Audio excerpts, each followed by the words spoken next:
अस्सलाम वालेकुम दोस्तों, क़यामत की निशानियों पे मौजूद वीडियो का ये दूसरा पार्ट है। अगर आपने इसका पहला पार्ट नहीं देखा तो मैं ऊपर आई बटन में इसका लिंक दे दूंगा, आप जाकर ज़रूर चेकआउट कर सकते हैं।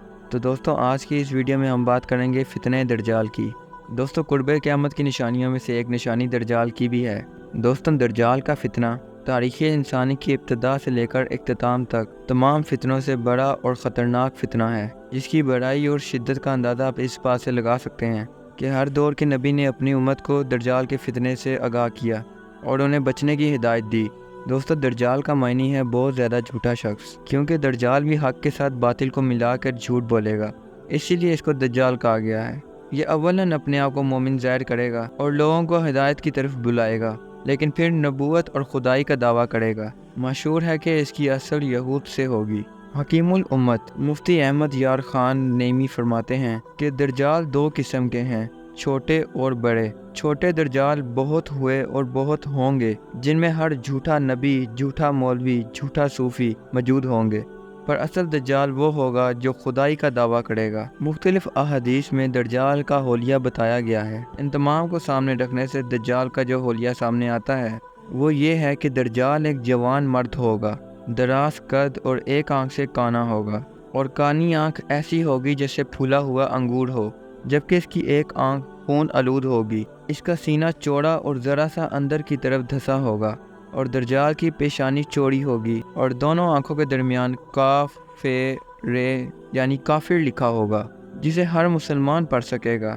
चाहे उसको पढ़ना आता हो या ना पढ़ना आता हो, और उसके बाल घुंघराले होंगे। दज्जाल के निकलने से पहले दुनिया की बहुत बुरी हालत होगी। जैसे अहादीस में हमें पता चलता है कि दज्जाल के आने से 3 साल पहले ही दुनिया में आम कहत फैल जाएगा। पहले साल आसमान 1/3 बारिश और ज़मीन 1/3 पैदावार रोक लेगी, और दूसरे साल आसमान 2/3 बारिश और ज़मीन 2/3 अनाज रोक लेगी, और तीसरे साल आसमान सारी बारिश और ज़मीन सारा अनाज रोक लेगी, हत्ता कि आसमान शीशे का और ज़मीन तांबे की हो जाएगी। उस खुश्क साली के सबब तमाम चौपाए हलाक हो जाएंगे।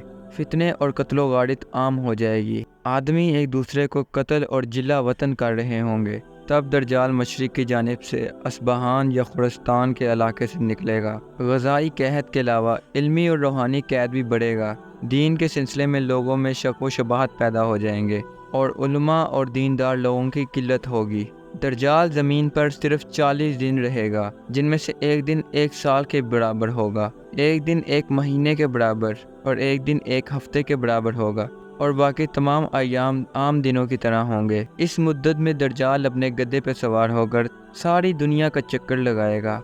गद्दे का सर इतना बड़ा होगा कि दोनों कानों के दरमियान 40 हाथ का फासला होगा, और इस गद्दे की रफ्तार का ये आलम होगा कि 1 कदम उठाएगा तो 1 मील से आगे होगा, और रूहे ज़मीन का कोई ऐसा इलाका बाकी ना रहेगा जहाँ दज्जाल ना जाए। अलबत्ता मक्का मुकरमा और मदीना शरीफ में फरिश्तों का पैदा होने की वजह से दज्जाल मक्का और मदीना में दाखिल ना हो सकेगा, बल्कि मदीना के बाहर दलदली ज़मीन पर पड़ाव करेगा, और मदीना पाक में ज़लज़ले के 3 बड़े झटके आएंगे, जिसकी वजह से तमाम काफिर और मुनाफिक मदीना से भाग खड़े होंगे और वो दज्जाल से जा मिलेंगे। उस दिन मदीना पाक तमाम काफिरों और मुनाफिकीन से पाक हो जाएगा, इसीलिए उस दिन का नाम यौमुल खलास भी है। और दज्जाल अलग अलग शोबदेबाजी के ज़रिए लोगों का ईमान ख़राब करने की कोशिश करेगा, और एक हदीस में है कि दज्जाल के साथ रोटियों के पहाड़ होंगे। दज्जाल के पैरोकारों के अलावा तमाम लोग सख्त तकलीफ़ में होंगे, और दज्जाल के साथ 2 नहरें होंगी, जिसको एक को वो जहन्नम और दूसरे को जन्नत कहेगा। दर हकीकत जिसे वो दोज़ख का नाम लेगा वो जन्नत, और जिसका जन्नत कहेगा वो दोज़ख होगी। उसके कहने पर आसमान से बारिश बरसेगी, और लोगों के सामने वो एक शख्स को कत्ल करके दोबारा ज़िंदा कर देगा। दज्जाल के फितनों की वजह से अहले ईमान सख्त परेशानी और तंगी की वजह से भागकर दुखान नामी एक पहाड़ में पनाह लिए होंगे, लेकिन दज्जाल उनका पीछा करके पहाड़ को घेर लेगा। अहले ईमान सख्त भूख और तकलीफ में मुब्तला होंगे। तब अल्लाह ताला हज़रत ईसा अलैहिस्सलाम को नाजिल फरमाएगा। हज़रत ईसा अलैहिस्सलाम को देखकर दज्जाल ऐसे खुड़ेगा जैसे पानी में नमक घुलता है।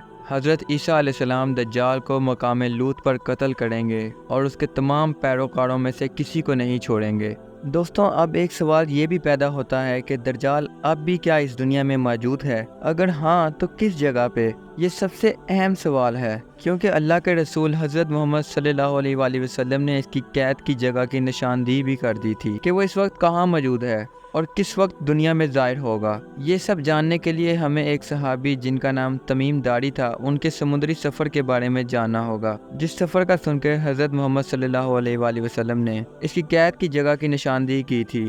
اور حضرت تمیم داری کے سمندری سفر کو سن کر آپ صلی اللہ علیہ وآلہ وسلم نے یہ کنفرم کیا کہ جس سے تم ملے تھے وہ دجال ہی تھا۔ یہ صحیح مسلم کی ایک طویل حدیث ہے جس کا مفہوم ہے کہ رسول پاک صلی اللہ علیہ وآلہ وسلم کے ایک صحابی جن کا نام تمیم داری تھا، جو کہ پہلے کرسچن تھے، جب رسول پاک صلی اللہ علیہ وآلہ وسلم کے پاس اسلام قبول کرنے کے لیے حاضر ہوئے تو انہوں نے اپنے سمندری سفر کا ایک واقعہ آپ صلی اللہ علیہ وآلہ وسلم سے بیان کیا۔ حضرت فاطمہ بنت قیس رضی اللہ تعالی عنہا سے روایت ہے کہ ایک دن رسول پاک صلی اللہ علیہ وآلہ وسلم نے نماز کے بعد تمام صحابہ کو مسجد میں بیٹھنے کا حکم دیا۔ حضرت فاطمہ بنت قیس رضی اللہ تعالیٰ عنہ کا کہنا ہے کہ میں عورتوں کی صف میں سب سے پہلی صف میں موجود تھی۔ پھر آپ صلی اللہ علیہ وآلہ وسلم نے ارشاد فرمایا کہ آج میں نے تمہیں کسی نصیحت یا اللہ تعالیٰ کا پیغام سنانے کے لیے نہیں بلایا، بلکہ وہ کچھ بیان کرنے کے لیے بلایا ہے جو کہ تمیم داری نے اسلام قبول کرنے کے بعد آج مجھ سے بیان کیا۔ وہ کہتے ہیں کہ میں اپنی جوانی کے دنوں میں اپنے 30 لوگوں کے ساتھ عرب کی مشرق میں ایک سمندری سفر پہ موجود تھا، جب اچانک سے موسم خراب ہو گیا۔ اونچی اونچی سمندری لہریں اٹھنے لگیں۔ موسم اتنا خراب ہو گیا کہ ہمارا جہاز 1 مہینے تک سمندر میں ہچکولے کھاتا رہا اور ہمیں کچھ نہیں پتا تھا کہ ہم لوگ کہاں پہ جا رہے ہیں یا کہاں پر موجود ہیں۔ ہم نے اپنے بڑے جہاز سے چھوٹی چھوٹی کشتیاں اتاری، کھانے اور پانی کی تلاش میں الگ الگ سمت کو چلے گئے۔ میں اپنی کشتی پہ بیٹھ کے کچھ لوگوں کے ساتھ ایک جزیرے پہ پہنچا جہاں میں نے ایک عجیب و غریب قسم کے جانور کو اپنے سامنے کھڑے ہوئے دیکھا، جس کا جسم مکمل طور پر بالوں سے بھرا ہوا تھا۔ یہ جانور انسانوں کی طرح باتیں کر سکتا تھا۔ ہم لوگ اس کو دیکھ کے ڈر گئے کہ آخر یہ کیا چیز ہے۔ میں نے پوچھا کہ تم کیا بلا ہو؟ اس نے جواب دیا کہ میرا نام ہے جساسا۔ ہم لوگوں نے پوچھا کہ تم کیا چیز ہو؟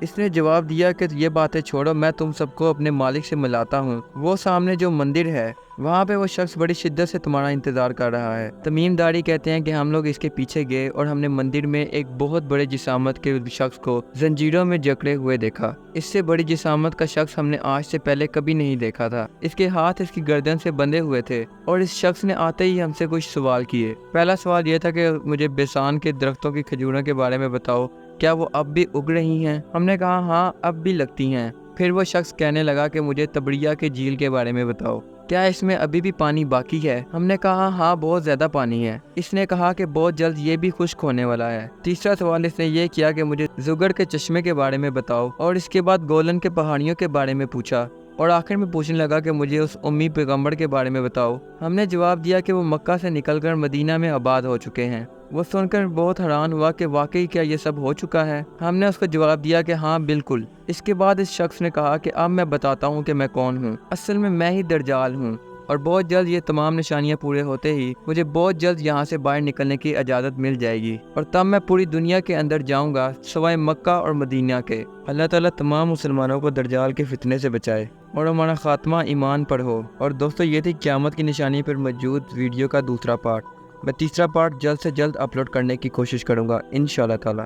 تب تک کے لیے اپنا خیال رکھیے گا۔ اللہ حافظ۔